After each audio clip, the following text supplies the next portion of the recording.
What's going on, everybody? Welcome back to the channel. Today we're talking about how to find real estate deals outside of the MLS. I'm Johnny Lynum. I've been investing in real estate for over 15 years now. We've done over 40 deals between fix and flips, BRRRR, buying apartment buildings, buying foreclosures, online foreclosures, live-in flips. We've done it all. Creative financing, hard money lending, all of those things, over our career with buying houses from Panama City, Florida to Birmingham, Alabama, all the way up to Northern Virginia. Just dealing with a lot of different markets, buying different properties, and continue to scale up and grow. Today we're talking about finding deals. That's one of the things that I love, the creativity with finding deals. Right now we're at 8 deals for the year. Just got one under contract last week in Panama City, our primary market. And, but there's different ways. A lot of people are hurting. A lot of people are struggling how to find deals. They don't know where to go. It's a lot of competition. There's been a lot of buyers. The dynamic is changing a little bit, but it's still fairly competitive.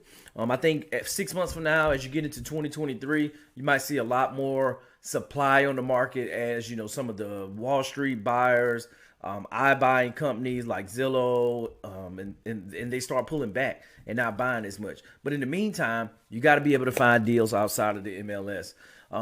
With that, number one, let's get right into it. Is the number one is the easiest way is to find deals on the MLS. You don't have to be creative. You don't have to go out there and market to be different motivated sellers to find people that want to buy.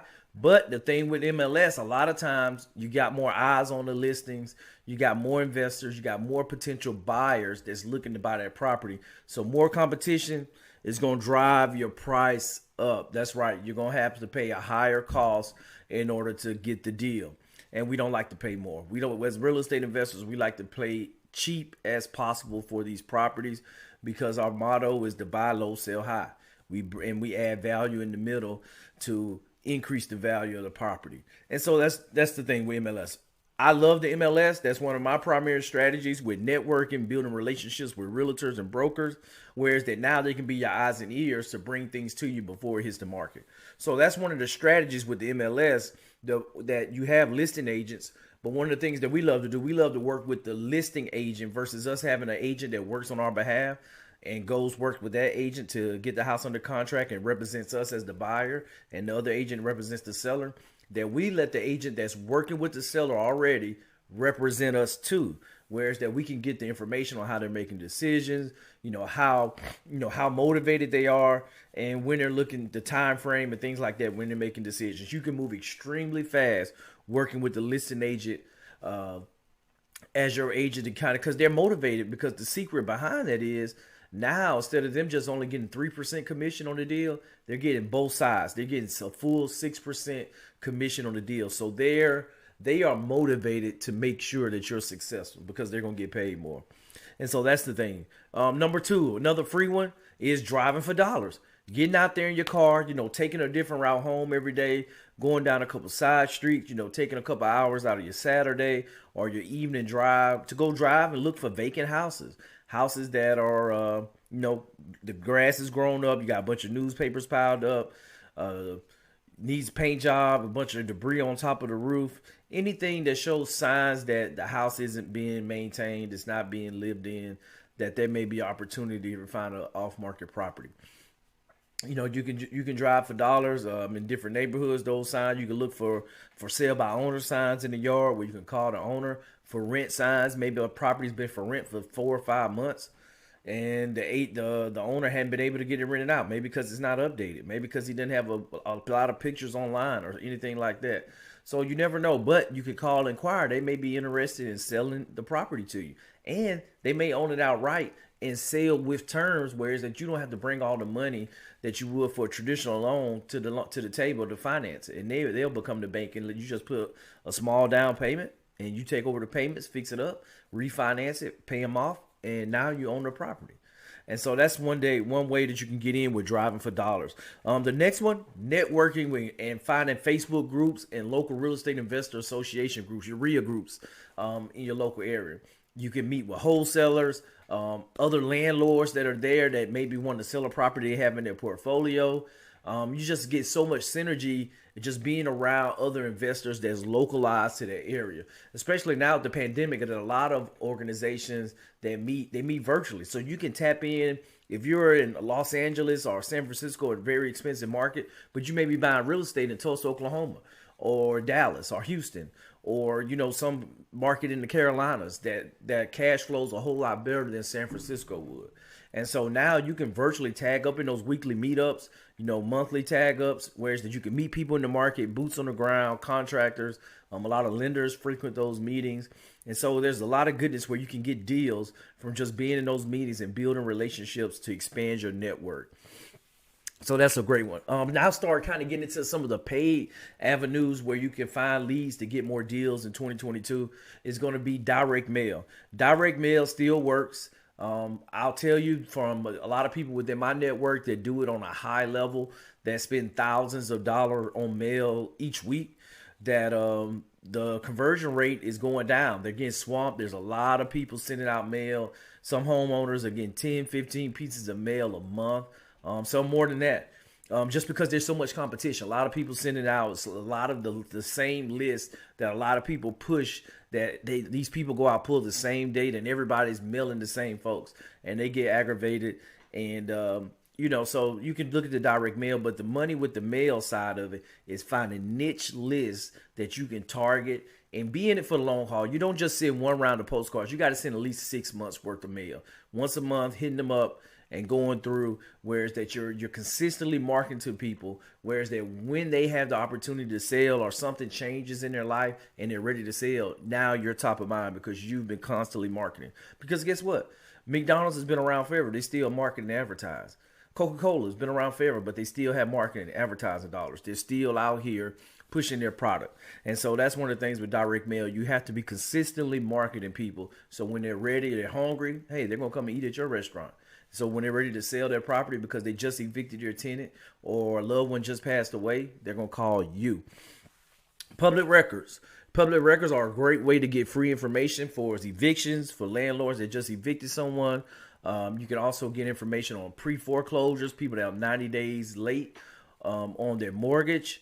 You can also get probate information when someone passes away and they file probate. You can see if they own a piece of property. All of these are indicators of divorce as well too. Indicators of people having challenges in life that become public record because court documents have to be filed, that you can get this list and you can start marketing to these people to get off market deals where you guys can secure the bag, you can grow your portfolio, you can come in and get deals at a really, really good discount for you to take in and build your portfolio up. One of my next favorites is Bandit Signs.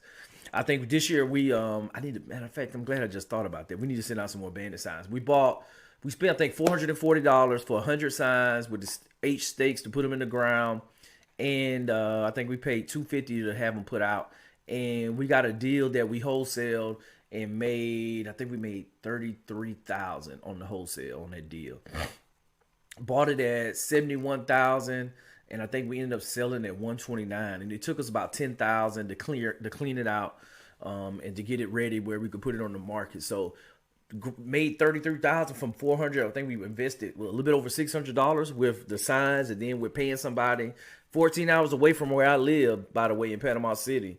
Shipped them to my contractor's address. Had the sign person I found on Craigslist to pick them up. They put them out. Got a deal within a week. And so that's the power of Bandit Signs. That's another way you can spend a little bit of money. You can put them out. Make sure you work with your local ordinance, understand the rules with putting them out. We put ours out overnight on a Friday, so we can at least have them out for the weekend. And sometimes the city or somebody else will pick them up on Monday. Code enforcement. We got one call from one municipality in our area, but just that one. So we're going to avoid them next time and put in our next go round and put some more signs out. That's a great one. And Bandit Signs have always worked, but make sure that you understand the laws and how it's set up in your area so you can make sure you're on the right side of the law. You don't want to get in trouble with Bandit Signs. Google ads. You want to pay money, you can run ads on Google where when people search, hey, sell my house fast in Nashville, Tennessee, your ad will come up if you're buying houses in that market. And so that's the thing. You can pay agencies that can run it, or you can figure it out, try to learn it on your own. I'm a huge proponent of leveraging other people's time, outsource it, pay somebody else that's good. And I would get referrals from somebody that's used someone before you just out the blue go with somebody who may or may not specialize in real estate ads. So that's a great one. And then the other one, just let people know on your social media. Let people know that you're a real estate investor. Family, friends, associates, people at work. Hey, may have just inherited a house, don't know what to do with it. They may want to sell it to you. Just let people know you are a real estate investor. Whereas that now you're continuing to market and advertise wherever you go. You know, look at me. I got my shirt on right now. If it doesn't cash flow, let it go. So when I go to the grocery store, I got my website on the back, my name of my company, got my quote. And it's, you know, people conversate. They want to talk with you. And then you just tell people, you let them know what it is that you're doing. You're a real estate investor. And that's the thing that I just encourage you guys to, you know, get out here and be creative with different ways that you can advertise and market in your area in order to get deals. And, you know, and that's the thing that I think you just want to go through with finding deals, because this is going to be the lifeblood of your business. If you're not making offers and you're not getting deals, then you're not going to be a successful real estate investor at the end of the day. So what do you guys think? What's one of the hard things that you are running into for challenges that are preventing you from getting deals? Is it just you're not making offers? You're not doing any type of marketing? Or what is it? Let me know. Drop that in the comments and share. Make sure that you hit the like button and subscribe to my channel for new content. I'm going to be giving you guys content at least twice a week, and sharing some shorts and just going through with helping people get going with building wealth, with building passive income streams through real estate, and continue to help you guys grow and go through. And I think, you know, with me, when I look at it, you have off-market deals and you got on-market deals. And I will say we have been blessed. We've been able to work both. And that one of the things that you're going to look at and see is that you want to have multiple strategies and approaches to bring in deals. Whereas that in case one dries up, that you still have other irons in the fire. And so I love on-market deals because we're able to go direct to seller. We move fast and speed. I know my zip codes. I know my price per square foot. I can look at a house via the pictures and get enough of close enough to where my budget will be in order to make an offer, and then get it under contract and send my contractor in there to verify and just make sure there's nothing else that we kind of overlook.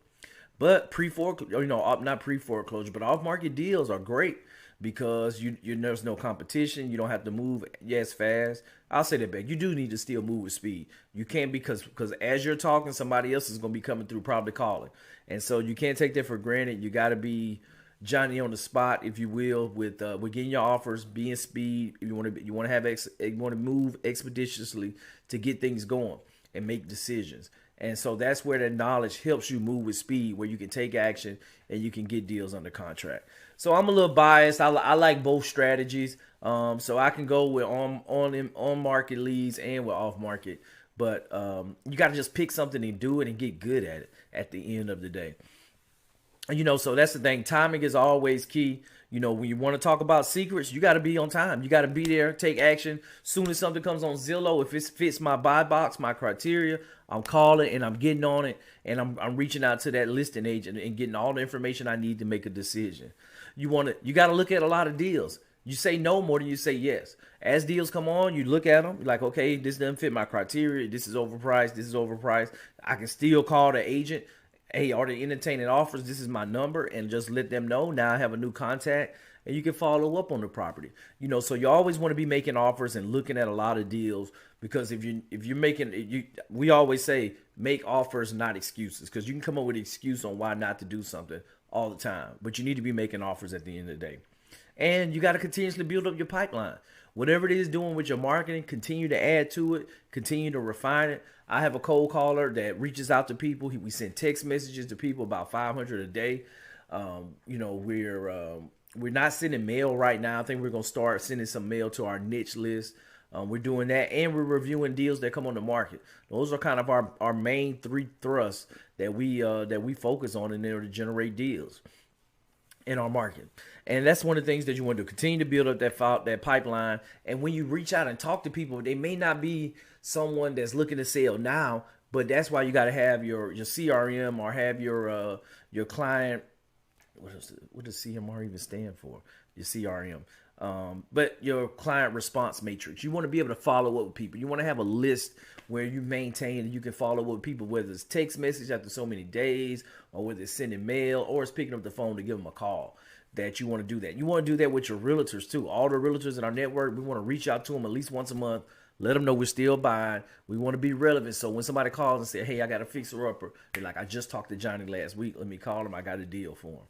And that's how you want to move. When you do that you have the same setup with your motivated sellers, potential sellers, where you're constantly following up with them and touching them, whereas that you let them know that you're still buying and you can help them with whatever their challenge is.